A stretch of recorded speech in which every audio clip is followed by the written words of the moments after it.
Então, vamos começar a nossa apresentação das crianças e a aparição dos anjos. Primeira coisa, as crianças, vocês sabem, conhecem os nomes dela, né? A mais velha, quem é? Lúcia. A Lúcia tinha como pai Antônio dos Santos e Maria Rosa, né? São os dois pais de Lúcia.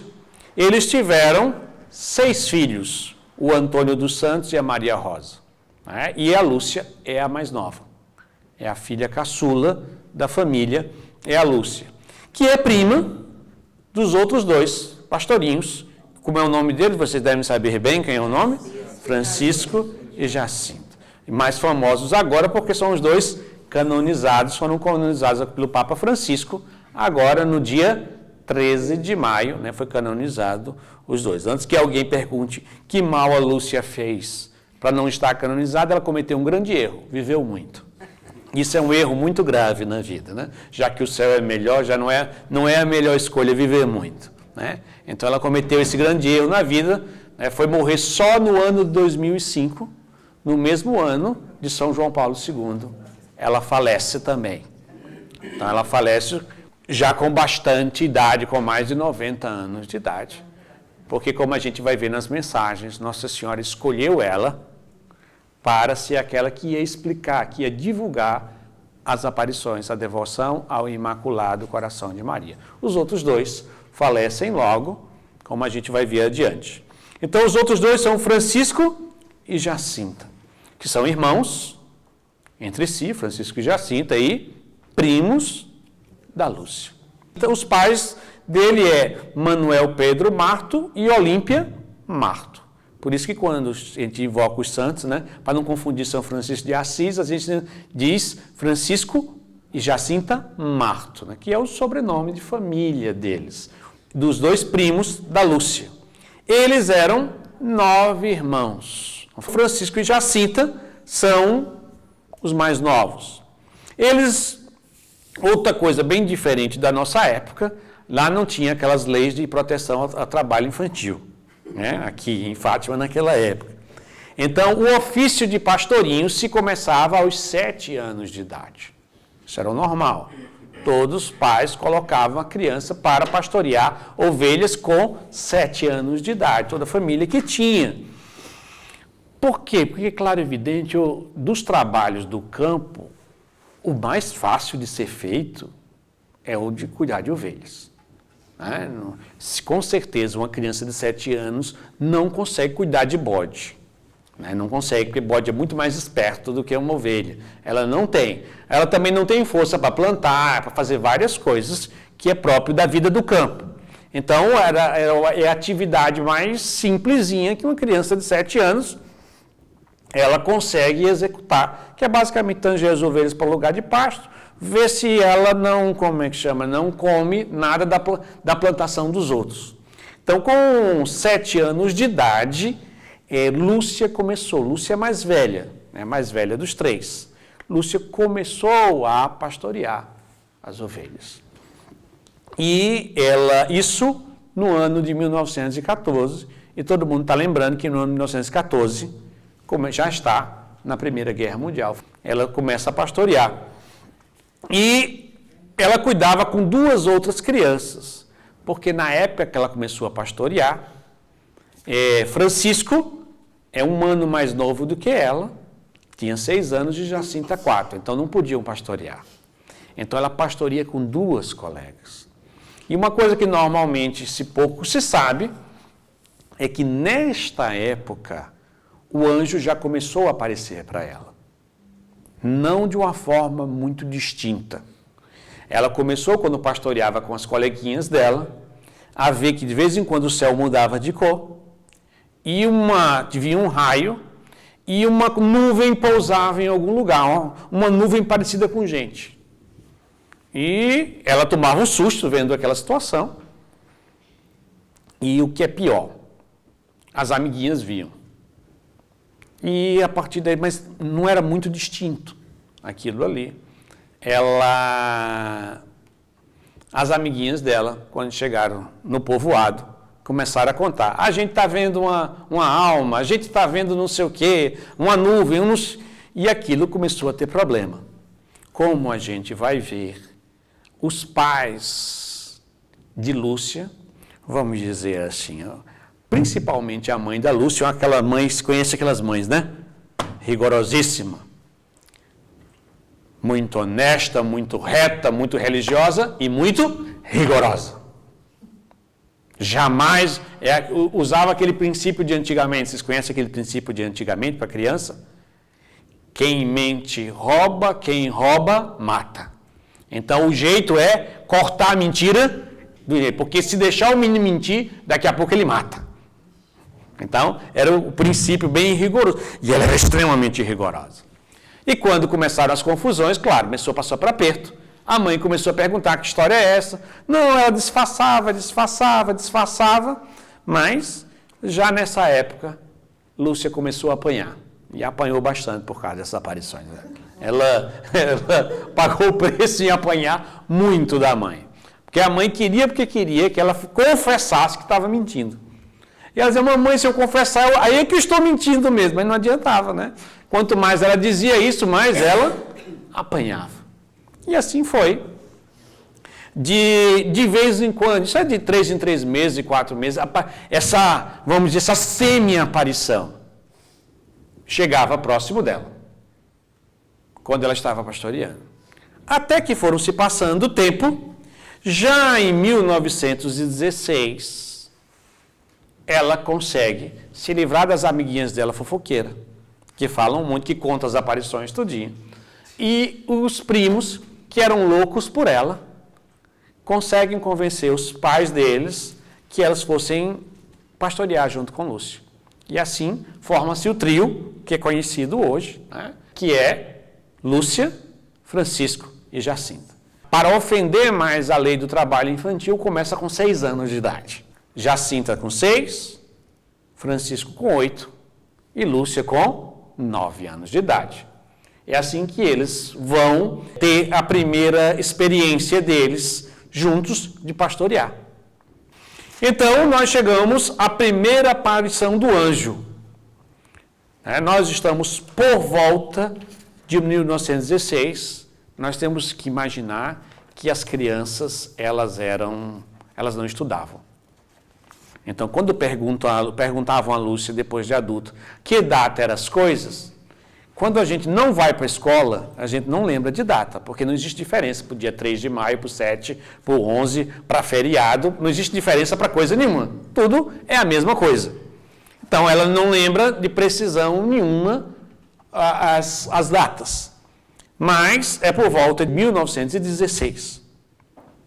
Diz o seguinte: ao meio-dia tomaram a refeição. Aí nós vamos descobrir mais um grande segredo de Fátima. Sempre as aparições são por volta de meio-dia. Certo? Depois de começarem a rezar, não sei se vocês sabem qual era o grande segredo.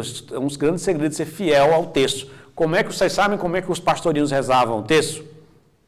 Pai nosso, Ave Maria, Ave Maria, Ave Maria, Ave Maria, Ave Maria, Ave Maria. Pai, glória ao Pai, ao Filho e ao Espírito Santo. Pai nosso, Ave Maria, Ave Maria, Ave Maria, Ave Maria. Era um jeito de rezar rápido, para o texto terminar rápido e poderem brincar, né? Porque a mãe dizia, olha, vocês assim que chegarem lá, rezem o texto. Mas, se for tudo, então eles tinham uma técnica para obedecer desobedecendo, né? Claro, evidente, como uma boa criança. Eles rezavam assim, Ave Maria, Ave Maria, Ave Maria, Ave Maria, e com 2 minutinhos já tinham terminado o texto. E eles cumpriam o compromisso deles de rezarem o texto todos os dias.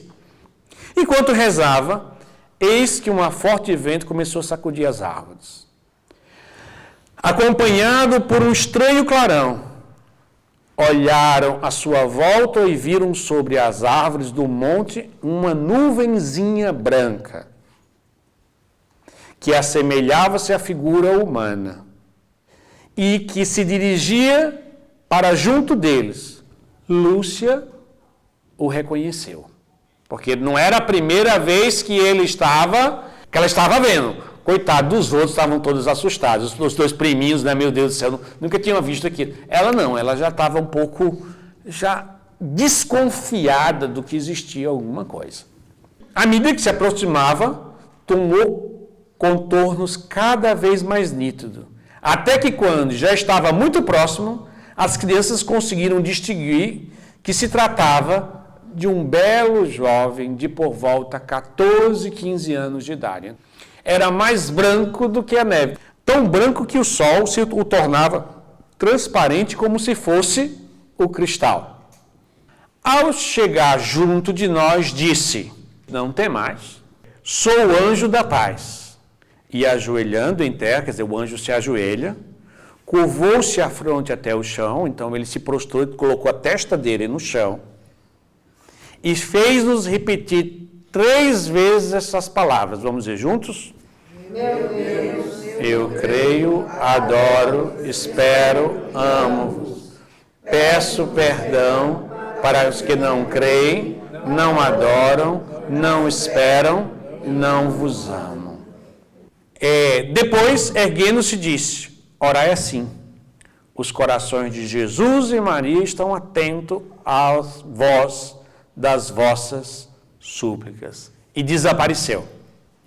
A atmosfera de sobrenatural que nos envolveu era tão intensa, isso é o comentário Lúcius dizendo como é que era, tão intensa que quase não dávamos conta da própria existência.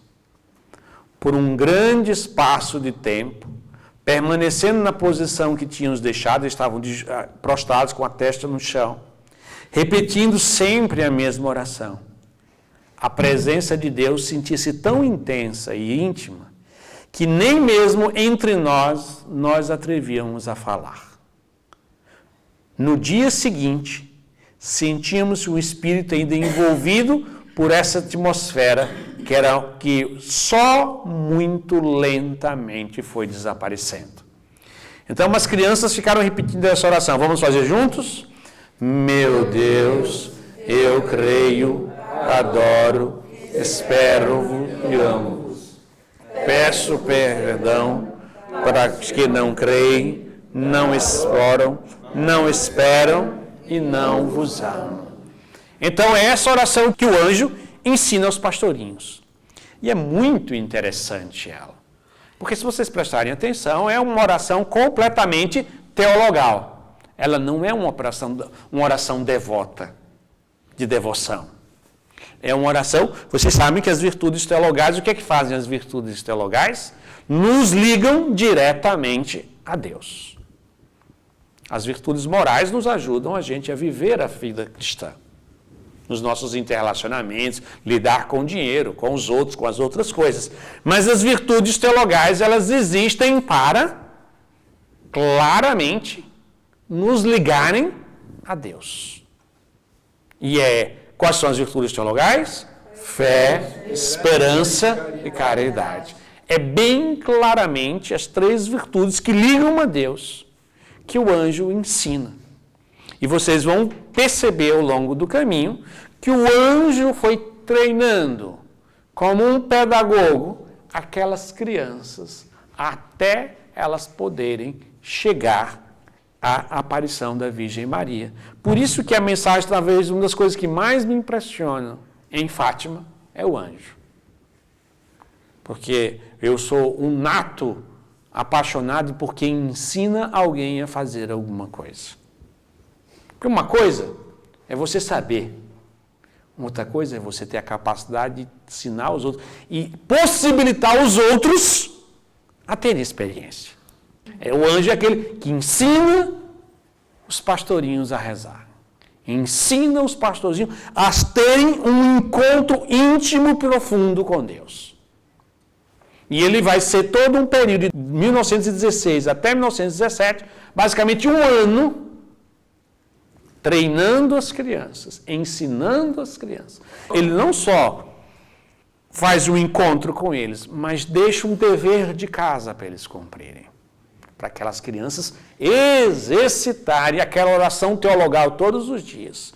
E aquelas crianças passaram até a aparição da Virgem rezando várias vezes por dia essa oração, que é: meu Deus, eu creio, virtude da fé, eu adoro, fruto de quem crê, espero, a esperança, e amo, virtude da caridade. né?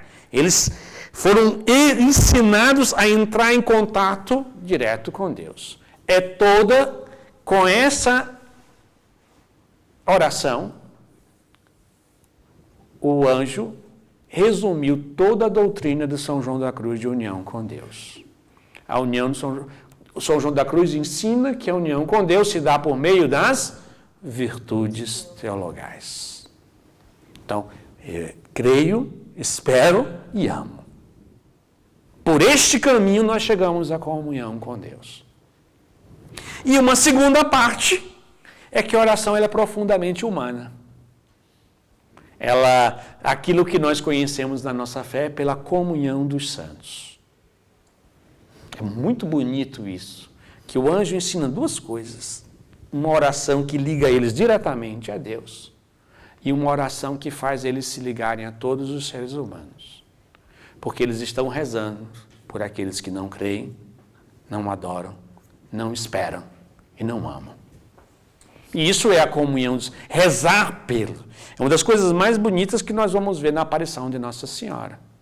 Nossa Senhora basicamente vai dizer para eles que as pessoas vão para o inferno não tanto porque elas pecam, mas porque faltam pessoas que rezem por ela. Ela vai nos impulsionar a entrar na comunhão dos santos. Nós não rezamos sozinhos, nós rezamos pela humanidade toda. Com a humanidade toda. Então, o anjo dá esses dois caminhos, uma oração profundamente teologal e uma oração profundamente comunhão dos santos. Nós não estamos sozinhos. Nós não vamos nos salvar sozinhos, nós não vamos nos perder sozinhos. Nós estamos juntos. Nós não podemos simplesmente pensar na minha salvação. Eu tenho que pensar, como o anjo ensinou, por aqueles que não esperam, por aqueles que não creem, por aqueles que não adoram e por aqueles que não amam. Então, esse foi o conteúdo da primeira aparição do anjo. Então, nós vimos essa primeira aparição. Uma coisa vai se repetir. Vai ter, na aparição do anjo, como da Virgem Maria, a forma que os videntes se relacionam. Lúcia é a única que vê, ouve e fala. Lúcia fala com vê Nossa Senhora, ou o anjo, primeiro, mas vai repetir, tanto com o anjo como Nossa Senhora. Ela vê, ouve e fala. Jacinta vê e ouve, mas não fala. E Francisco só vê, nem ouve, nem fala. Por isso que sempre depois Lúcia precisa contar tudo o que é a mensagem para Francisco. Até no segredo que ela pediu para não contar, ela vai dizer, conta só o Francisco. Porque ela vai contar para Francisco, porque Francisco só vê Nossa Senhora, não ouve, nem consegue falar com Nossa Senhora. Então, tanto com o anjo, como com a Virgem Maria. Segue esse mesmo caminho. Não me pergunte por que no céu você pode perguntar. Tem perguntas que no céu é mais fácil você fazer. Ninguém tem resposta. A gente pode fazer determinadas deduções, mas serão sempre deduções, né? O fato é esse, né? Segue essa dinâmica. E outra coisa bonita que a gente vê, que o anjo nos mostra que Deus tem uma pedagogia. Ninguém pode querer ser santo de uma hora para outra, fazer coisas. Tudo tem um caminho. Tudo tem um processo. Uma das coisas que mais se erra na vida espiritual é não obedecer processos. Tem gente que, eu vou começar a rezar demais, fazer penitência demais. Tem coisas que tudo segue uma dinâmica. Você sempre precisará de um pedagogo. Você sempre vai entrar num mosteiro com um menino e vai ter um mestre noviço, vai ter um abade. E foi assim que a igreja ensinou. Quando se foge disso, nós quebramos a nós mesmos. Porque o cristianismo, a fé não é autogerada. Eu não vou ser um homem de fé. Agora, não. Todos precisam ser ensinado por alguém. Você precisa, com simplicidade, entrar num caminho de discípulo. Aprender. A fé é testemunhada, transmitida, e a vida espiritual ela precisa ser tutelada e ajudada por outro, ensinada, não? E a gente vai... E na aparição Nossa Senhora de Fátima, isso é bem claro. As crianças receberam a fé na família deles, eles vão fazer, como é que chama, todo o caminho de fazer a catequese, embora Francisco nunca conseguiu passar na catequese, ele sempre foi reprovado, Francisco foi reprovado sempre, porque o Francisco era um contemplativo nato. Então, quando começava a aula de catequese, né, claro, depois das aparições, porque ele era muito novo para fazer a primeira comunhão, aí o padre dizia, a primeira coisa, Deus, Jesus é o Filho de Deus, Quando o padre dizia Jesus era o Filho de Deus, ele abstraía. E ele não prestava atenção a mais nada, ele já entrava em oração e desligava completamente. Aí quando o padre perguntava uma coisa, ele não sabia. Ele só ficava com a primeira frase sempre. Com a primeira frase, ele fazia lexos assim, na primeira frase, a primeira leitura já entrava para a contemplação. Aí ele perdia os outros passos. Aí perdendo os outros passos, quando o padre perguntava, ele era reprovado. Isso depois da aparição da Nossa Senhora. Ele só conseguiu comungar na beira da morte. Porque o pároco, por algum motivo, estava sendo substituído pelo outro, porque o pároco nunca deu a comunhão para ele. Aí um dia, já véspera de morte, estava um padre substituindo o pároco, o padre dizia, teve misericórdia e deu comunhão a ele na beira, basicamente um viático já para ele partir. Ele comunga só desta forma. Quer dizer, sem contar a história do anjo. Mas isso faz a gente compreender que existe um processo. E é bonito cada um reagir, porque cada um reage diferente. Deus tem uma pedagogia também que é única. Nunca é do mesmo jeito. Você não vai ser nunca santo do jeito que alguém já foi. Não tente imitar ser santo igual alguém, porque não funciona. Porque já tem um santo assim, então não adianta. Então você não dá para ocupar mais aquele espaço. Você é uma pessoa única, que Deus quer de forma única te fazer um santo. Como fez de forma única com Lúcia, com Francisco e com a Jacinta. E aí chegamos ao nosso segundo aparição. Entre uma aparição e outra, o que aconteceu? As crianças mudaram completamente. Eles começaram a rezar o texto completo, né? Com Ave Maria completo, Santa Maria completo, né? Eles já não estavam mais fazendo a técnica de adiantar o texto, eles já começaram a rezar o texto completo. E começaram principalmente fazer esta oração e esse gesto com muita força. A oração que a gente aprendeu foi: meu Deus, eu creio, adoro, espero, amo-vos, peço perdão para os que não creem, não adoram, não esperam e vos amam. Amém. Então, o que aconteceu? A partir dali, eles começaram a rezar, a fazer essa oração. Né? Eles começaram a fazer, vamos dizer, como diria o Amaro, a Lexio Divina dele todos os dias. Né? O anjo mandou e eles começaram a cumprir aquilo com muita intensidade. Eles aproveitavam que eles pastoreavam sozinhos, só eles três, e eles começaram a rezar muito. Sozinho e os três juntos, essa oração, que foi cada vez fazendo com que eles entrassem num clima, tanto de adoração a Deus, porque é uma oração teologal, como também de o que nós poderíamos chamar de uma caridade pastoral, por rezar por aqueles que não esperam, não amam. Né? Eles são imbuídos desses dois movimentos que é próprio da vida de fé autêntica. Profunda união com Deus e profunda compaixão com a miséria humana, com a fraqueza e com a situação humana. Né? Porque eles começam a rezar também por aqueles que não esperam, não amam, não adoram, né? E não creem. E aí chegamos à segunda aparição. Ela só sabe que é verão por um motivo, Lúcia. Como ela não sabia de data nenhuma, ela só lembrava que estava um dia muito quente. Então os historiadores imaginam que era verão. Né? Aqui era um dia muito quente.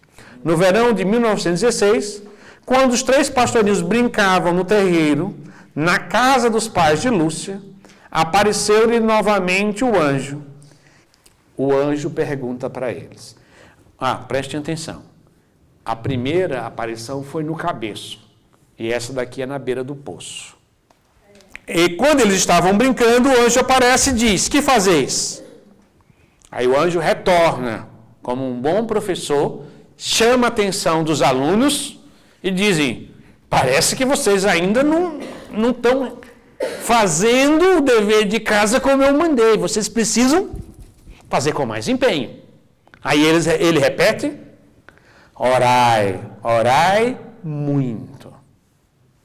Os corações santíssimos de Jesus e Maria têm sobre vós desígnios de misericórdia. Oferecei constantemente ao Altíssimo orações e sacrifícios. O anjo dá um passo a mais. Prestem atenção. Na primeira aparição, ele ensinou só eles a rezarem. Agora, ele vai ensinar as crianças a fazerem penitência. Na próxima aparição, ele dá um passo a mais. Como havemos de nos sacrificar? Perguntei. Sempre quem está narrando é Lúcia. De tudo o que puderdes oferecer a Deus sacrifício, em ato de reparação pelos pecados com que ele é ofendido, e suplica pela conversão dos pecadores. Aí eles vão ser introduzidos num caminho de penitência que é o melhor de todos, que não é a penitência para lhe fazer santo, é a penitência pela salvação dos pecadores, pelos outros. O anjo jamais vai ensinar para as crianças uma santidade cosmética, como eu gosto de dizer. Ser santo, ficar bonitinho. Olha, eu sou santo, olha, não peco, não eu. Ninguém é mais bonitinho do que eu. Vou entrar para o céu direto. Não é esse tipo de santidade que ele quer ensinar para os anjos. Que não é santidade, é egoísmo. É um egoísmo espiritual. Como diria São João da Cruz, é gula. É uma gula espiritual. É um desejo de querer as coisas espirituais. Você quer ser santo. Não é isso que o anjo vai ensinar para eles. O anjo vai ensinar que existem pecadores, que eles precisam fazer penitência em reparação aos pecadores. E ele continua: atrair assim sobre a vossa pátria a paz. O anjo não ensina uma oração egoísta, só sensações. Ele não quer ensinar a criança a ter sensações espirituais. Ele quer que as crianças entrem na dinâmica da comunhão dos santos da igreja, de participar da igreja que reza pelo seu povo, não uma santidade individualista. Eles só rezem pelos pecadores e rezem pela pátria. Porque precisa. A pátria, e vocês vão ver por que de forma especial mais adiante no momento histórico, que a gente vai ver por que o anjo se preocupou tanto com Portugal naquele momento. E a gente vai ver. E as nossas visitas que nós fizemos a Lisboa, estava até conversando com o Dom Camilo, como o desejo de romper o povo com Deus e com a igreja foi forte que teve aqui. Pela perseguição da igreja, pela maçonaria, por várias coisas que tentou criar-se uma nova religião, a religião do Estado. Transformaram todos os santuários portugueses em ligado e culto à pátria. Nós vamos ver isso no mosteiro dos Jerônimos. Em todos os lugares do mosteiro, os heróis da pátria, para o povo cultuar. É uma nova religião. Positivista, tudo isso. É uma nova religião que está se instaurando. Você pode ver que, se vocês verem aqueles monumentos, é cheio de uns certos anjos ali para cultuar, embaixo das figuras lá da pátria. É uma adoração às figuras da pátria. É uma nova religião. Substitui Deus por esta forma. Então, o anjo diz: rezem pelo país de vocês, rezem pela pátria. E, sobretudo, aceitai e suportai com submissão os sofrimentos que o Senhor vos enviar. Aí você vai ver a pena de São João da Cruz claramente. Noite ativa e noite passiva. Noite ativa é aquela que você, a purificação que você, a penitência que você escolhe fazer. E a noite passiva é aquelas circunstâncias, as penitências que Deus escolheu para você, que não foram as suas. Mas aí ele diz, sobretudo, porque São João da Cruz diz com todas as letras, que as purificações passivas são muito maiores, mais eficientes e mais úteis do que as purificações ativas. Aguentar a vida como você a tem, ela é algo superior a você fazer um monte de penitência. Entre você deixar de comer carne e suportar o problema da sua saúde, é muito maior suportar os problemas de saúde, suportar os problemas financeiros, as contrariedades da vida, os amigos de trabalho, os confrades de mosteiro. É uma penitência muito alta, mas muito mais elevada no sentido de nos santificar. Produz muito mais. Por isso que no final hoje diz sobretudo, que sobretudo é aquilo que está acima. Olha, façam penitência, mas eu aviso a vocês que as penitências da vida, as penitências que a vida escolher para você, que Deus através da vida escolher para você, vale mais do que qualquer penitência que você escolha. Purifica muito mais. E isso, o anjo faz isso com perfeição teológica. Então ele apresenta esses dois caminhos. E as crianças vão começar a entrar num caminho de penitência muito grave. Agora é interessante, duas coisas que também faz parte da pedagogia. Lúcia diz, os meninos, os meus priminhos, faziam penitência que eu não conseguia acompanhar. É interessante isso. Por quê? Porque as crianças, um ia viver só 2 anos, um ia viver só 1 ano. Francisco e Jacinta entraram num ritmo de vida espiritual alucinadores. É bem típico da frase de Santa Teresinha, quando aos 15 anos ela teve a graça de Natal, ela disse, a partir dali eu comecei uma corrida de gigante. Alguém que vai morrer muito cedo e não tem muito tempo para se santificar, tem pouco tempo. Francisco é muito interessante porque Francisco, uma das coisas que Nossa Senhora vai pedir é que eles aprendam a ler, mas Francisco tem uma dificuldade enorme, ele não gosta de estudar. E toda vida que alguém diz para ele, mas Francisco, para estudar, você vai... É uma coisa boa para o seu futuro. Ele disse, que futuro eu tenho? Eu vou morrer agora, eu vou morrer. Ele passava o tempo, todo mundo que dizia alguma coisa para ele, eu vou morrer, né?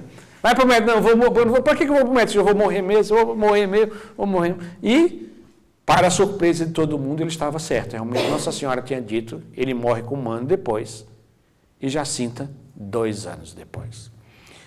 Lúcia chega a dizer que eles chegam a passar 9 dias sem tomar água. Sem tomar água. Então, eles entram num ritmo de penitência muito... A comidinha que eles levam para casa, para o negócio, eles começam a dar para as ovelhas. Porque já que ele não pode deixar de comer em casa, porque senão os pais iam ver, eles começam a distribuir as comidas. Né? E eles entram num caminho de penitência muito forte. Mas, é interessante que Lúcia, que vai viver até os 90 e tantos anos, tem um ritmo dela de vida espiritual diferente dos meninos. É outro ensinamento que a gente tem que tomar. Cada um também tem o seu ritmo. Deus tem um projeto, um caminho, que todos nós devemos ser dóceis a este caminho.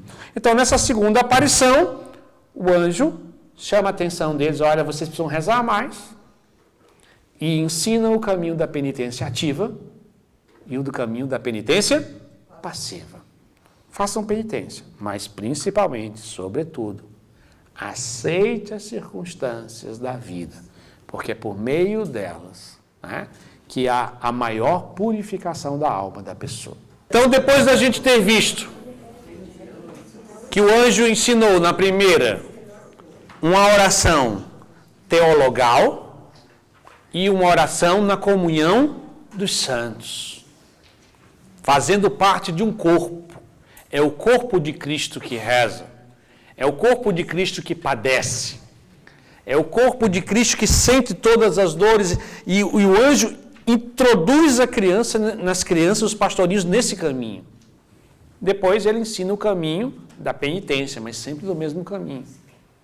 Não é uma penitência para uma santidade egoísta, mas é uma penitência que ensinam eles na oração, eles aprendem a rezar com a igreja.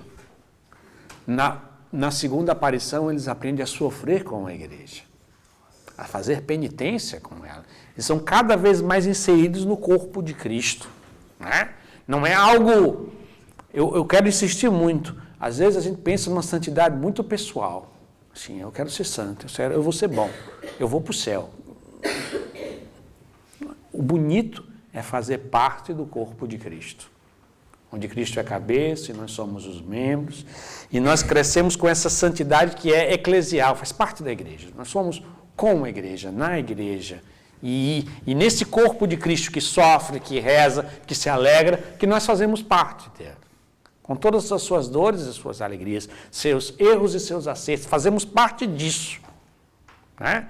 Não é uma visão romântica que tudo é bonito. É uma visão de que eu faço parte. Quando é bonito, eu me alegro. Quando é feio, eu sofro. Sei que muitas coisas são feias e outras coisas são bonitas. Mas de tudo isso eu faço parte. Não está fora de mim. É a minha história, é a minha vida.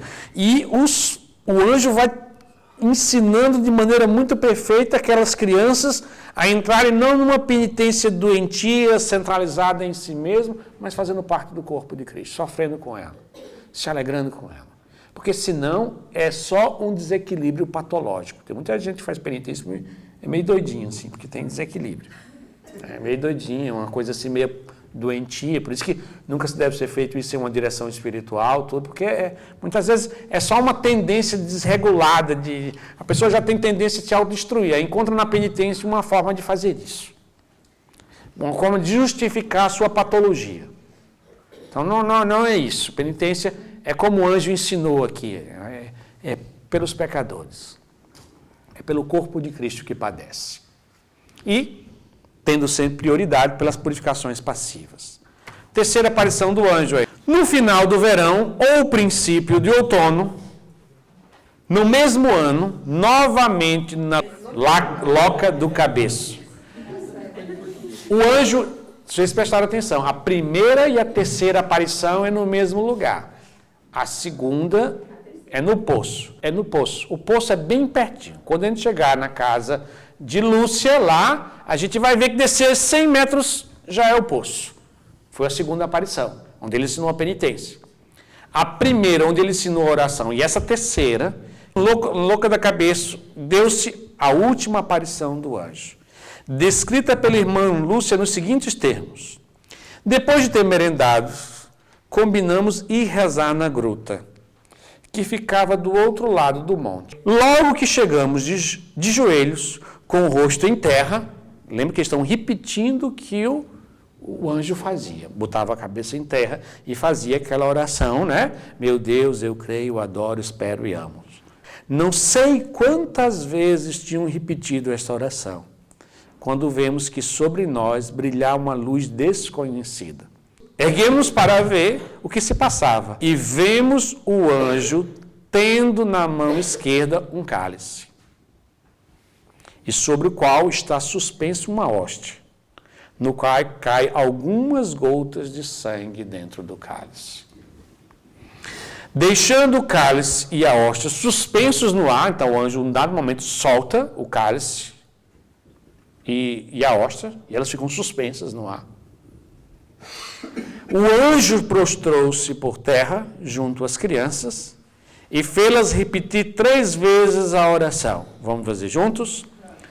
Santíssima Trindade, Pai, Filho e Espírito Santo, ofereço-vos o preciosíssimo corpo, sangue, alma e divindade de Jesus Cristo, presente em todos os sacrários da terra, em reparação dos ultrajes, sacrilégios, indiferenças com que ele mesmo é ofendido, e pelos méritos infinitos do seu Santíssimo Coração, Jesus, e do coração imaculado de Maria, peço-vos a conversão dos pobres pecadores.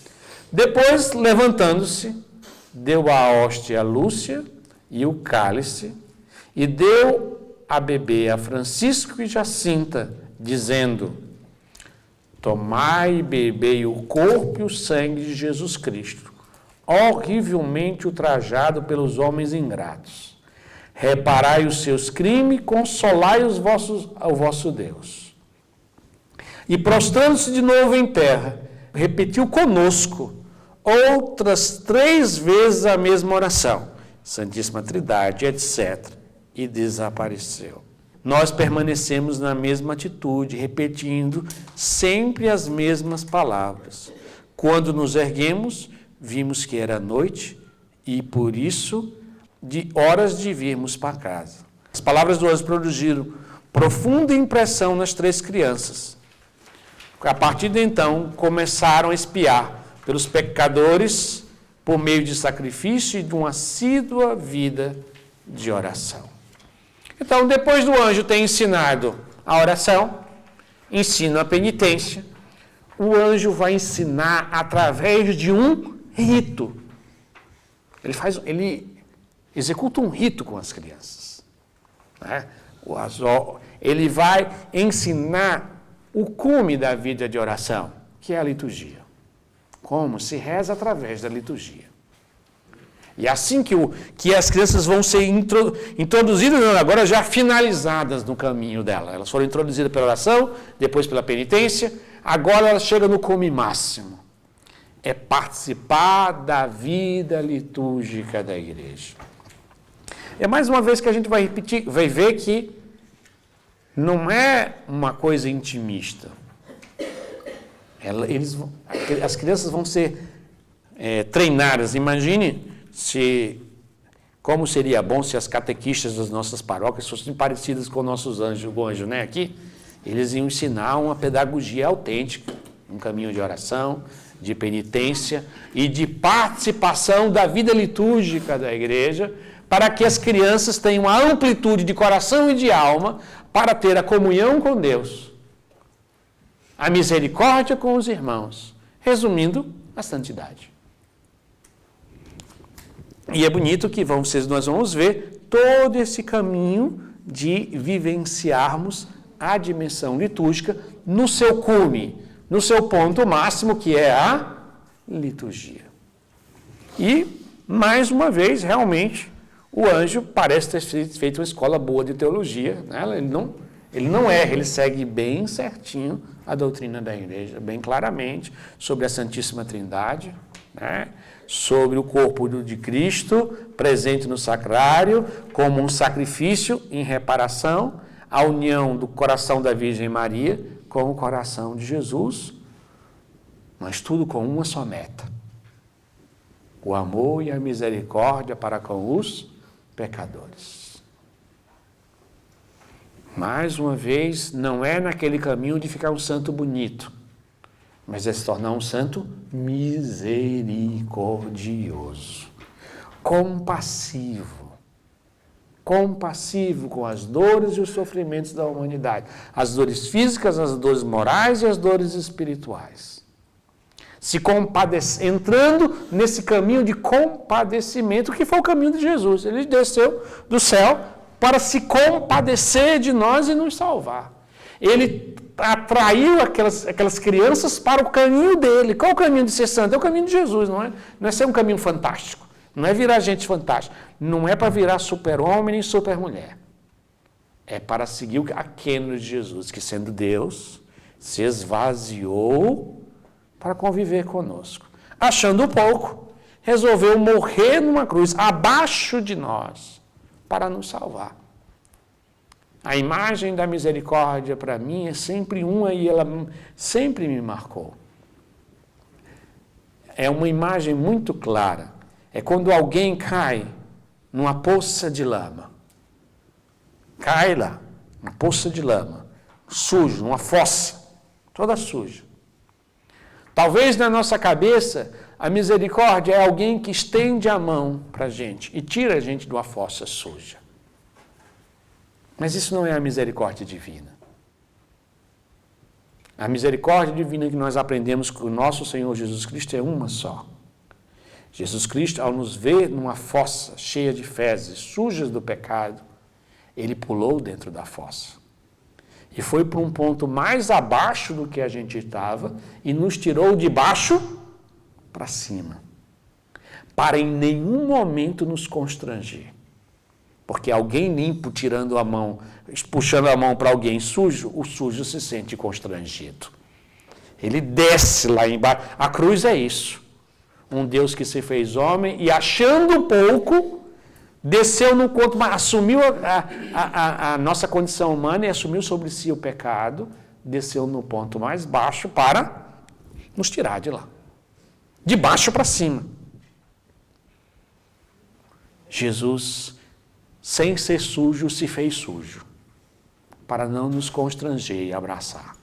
Para que a gente não se sentisse mal com isso.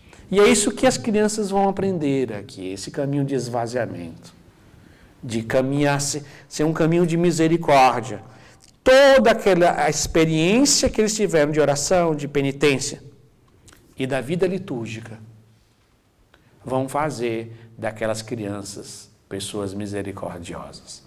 Lúcia, muitas vezes contou, que ela disse que ela se lembrava, depois de grande, quando ela entrou já no mosteiro, ela disse, quando eu lia os evangelhos, eu me lembrava daqueles dias.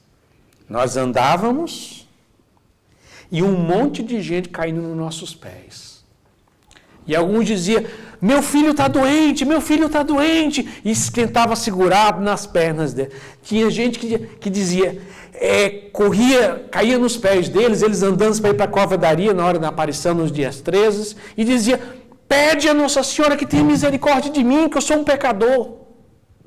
Era a experiência deles verem a humanidade na sua fragilidade. Então, se compreendermos o grande mistério de Fátima, é esse. É um mistério profundamente cristológico, é a vida de Cristo. A Virgem Maria veio nesta terra aqui fazer de novo a gente experimentar muito de perto o mistério da misericórdia de Cristo no meio de nós.